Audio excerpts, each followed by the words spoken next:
안녕하십니까. 공기업 전문 석세스 취업 아카데미 장원기입니다.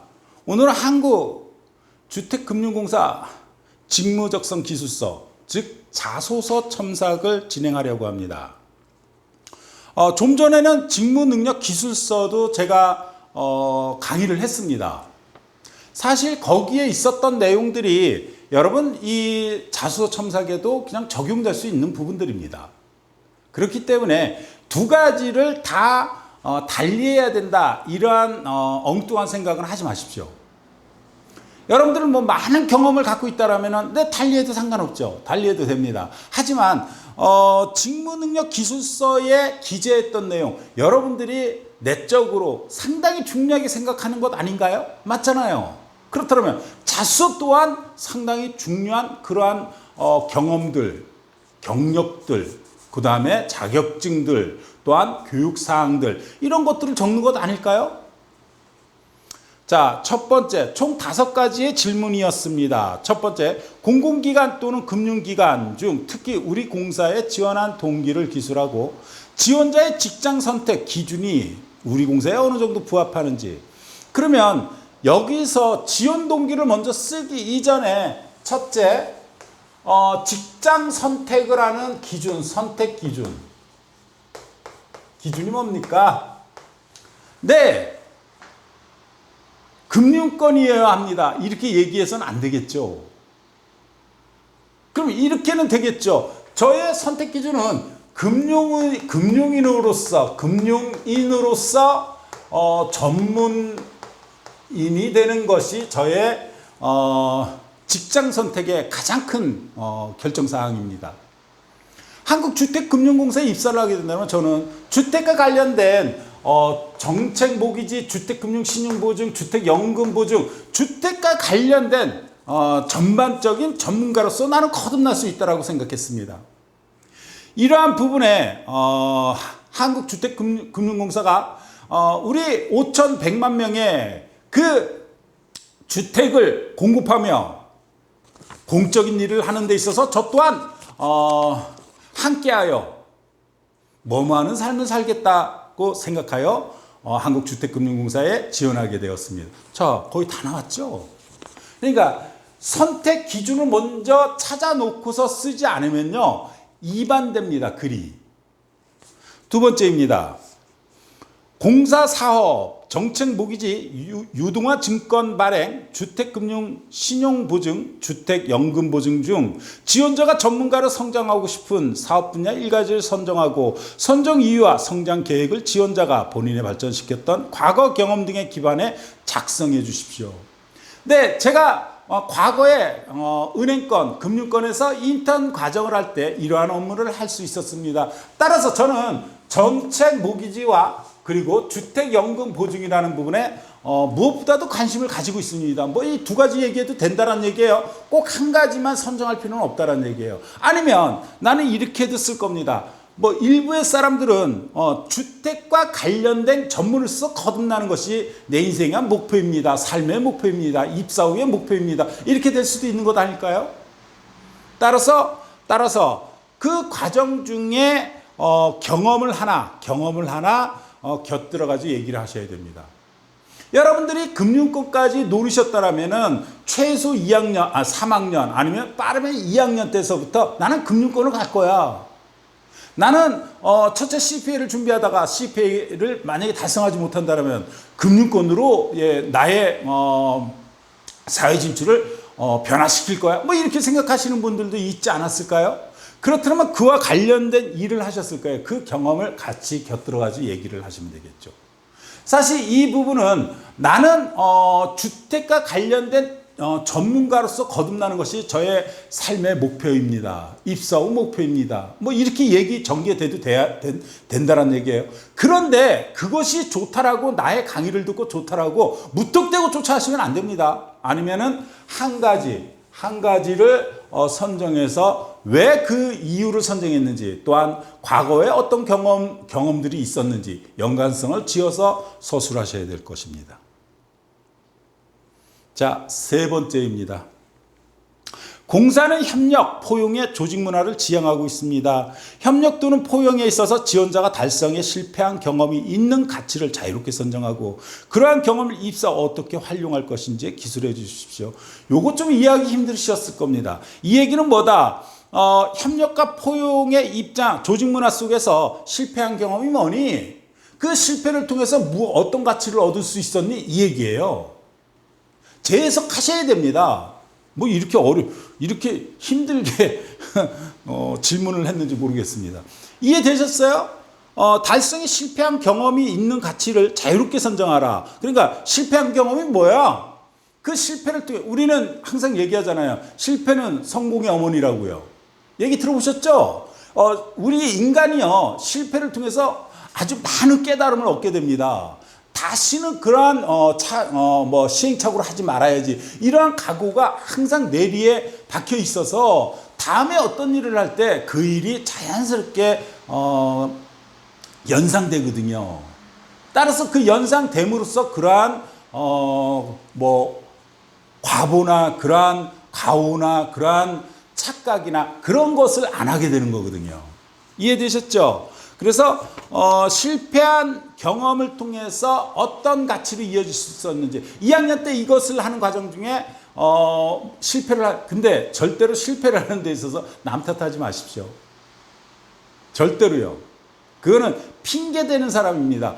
절대로 공기업에서는 남을 비토하는 사람 절대로 안 뽑습니다. 잊지 마십시오. 비토해서는 안 됩니다. 결국은요 남의 잘못이라고 생각하셨을지 모르겠지만 결국은 자기의 잘못입니다. 왜? 방관자 아닌가요? 방관자도 대단히 잘못하는 것 아닐까요?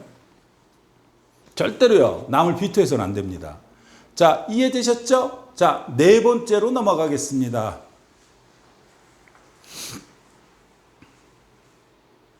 자, 네 번째는 학교, 동아리 등 소속 집단에서 공동의 성과 창출을 위해 본인이 특별히 기여했던 경험, 성과 창출 과정에서 난관을 해결하기 위해 본인이 남다르게 기울였던 노력. 자, 이 갈등 관계예요. 그죠? 자, 무슨 얘기다? 학교 동아리 속에서 소속된 집단에서의 성과 창출 과정에서 난관을 해결했다. 갈등 관계에서 내가 직접 해결했다, 내가 간접적으로 도움을 주었다, 이러한 두 가지 부분으로 적어서 나가야 되지 않을까요? 사실 제가 지금 지속적으로 거의 매일 일주일 월화수목금 일주일 매일 자기소개서 기업들이 계속 지금 채용 공고문이 나오다 보니까 자소서를 올립니다. 지방 공기업을 빼놓고는 중앙 공기업들은요 갈등 관계는 다 물어봅니다. 근데 이거를 달리 어떻게 얘기해야 될까요? 그러니까 질문에 대한 재해석을 해보면은 이거는 갈등 관계예요. 자, 성과 창출을 위해서 어떻게 노력했니? 첫 번째는 어떤 노력을 했니? 그 노력 중에 어떤 난관이 있었니? 그래서 그러한 갈등 관계를 어떻게 해소했니? 이해되셨습니까? 저는 항상 얘기합니다. 자소서를 쓰고 전문가의 첨삭을 꼭 받는 것이 지혜로운 사람이다. 여러분 금융권을 가기 위해서라면 절대로 티끌 하나도 놓쳐서는 안 됩니다. 금융권입니다. 다섯 번째입니다. 공사는 공익성, 전문성, 신뢰를 핵심 가치로 삼고 있습니다. 이중 공사 직원으로서 갖추어야 할 가장 중요한 가치는 무엇이라고 생각하는지, 기술하고 본인이 어떻게 부합하는지에 대해서 작성해 주십시오. 저는 항상 금융권, 은행권을 지원하는 우리 학생들에게 이렇게 얘기합니다. 항상 금융과 그리고 은행과 지원하는 사람은 청렴해야 된다. 청렴성이 항상 바탕이 되어야 된다라고 얘기합니다. 따라서 여기서 나는 공익성을 가장 우선시했습니다. 저는 타인을 배려하는 배려심, 그래서 봉사활동을 많이 했습니다. 라는 사람은 공익성을 얘기할 수 있겠고요. 또한 전문성, 저는 학생의 가장 가치라고 할 수 있는 학업에 열중하여 좀 더 심층 학습까지 이어질 수 있었습니다. 그래서 그러한 결과 성적 장학금 그리고 더 나아가서는 뭐뭐 할 수 있었습니다. 자, 그러한 사람들이 전문성을 얘기할 수 있겠죠. 자, 신뢰. 저는 다양한 경험 속에서 다양한 사람을 사귈 수 있었습니다. 그러한 가정 중에 나이 적은 MZ세대들과도 어떻게 사귀어야 되는지, 대인관계를 가져야 되는지 자연스럽게 알 수 있었고, 또한 나이 드신 분들, 우리 아버지뻘 되시는 분하고는 어떻게 관계를 설정해야 되는지 자연히 학습할 수 있었습니다. 그러한 사람은 이것을 쓰게 되겠죠. 자, 그래서 저는 이렇게 신뢰를 가장 가치로 저는 봤습니다. 자, 신뢰는요, 가장 기본적으로 첫 번째 아주 중요해요. 이 신뢰가 구축되기 위해서라면 가장 기본적인 소양이 뭐냐면은 인사와 그리고 미소예요. 그 다음에 약속 시간이고요. 이런 게 가장 기본 소양이라고 할 수 있어요. 그런데 신뢰가 구축되기 위해서라면은 가장 기본적으로 경청의 태도, 배려의 마음, 세 번째는 공감 능력입니다. 그래야지만 상대편을 인정해 줍니다. 절대로 신뢰를요 함부로 주지 않습니다. 우리 인간은. 그래서 여러분들은 젊은 세대들하고 또한 나보다 연배가 많은 기성세대 분들하고 이러한 신뢰관계를 구축할 수 있었습니다. 그런 식으로 해서 본인이 어떻게 부합하는지, 자, 정확하게 나 자신을 모르면은 5번은 쓰기가 힘든 부분입니다. 그런데 여기에 가장 바탕을, 청렴성을 둔다라면 조금 더 나은 글이 될 수 있다라는 얘기입니다. 자, 여러분, 지금 하반기에 금융권이 아마 지속적으로 나올 것입니다. 지속적으로 업로드를 할 예정입니다. 왜 그러냐? 금융권을 노리시는 분은 한 군데, 두 군데, 세 군데 정도, 네 군데 정도는 동시다발로, 예전에는 10월 세 번째 주에 동시 시험 때문에 한 군데밖에 못 넣습니다. 뭐 재수 좋으면 상반기에 뭡니까? 기술보증기금, 그 다음에 자산관리공사, 신용보증기금, 이 세 군데가 상반기에 나와서 2번 정도 지원하는. 근데 현재는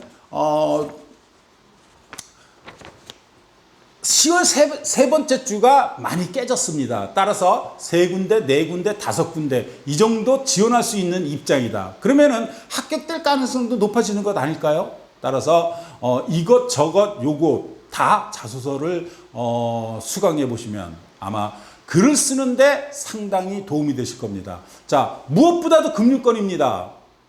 신문 꼭 보셔야 되고, 두 번째 자소서는 첨사 꼭 받으셔야 됩니다. 이 강의에 공감하신다면 좋아요, 구독 눌러주십시오. 감사합니다.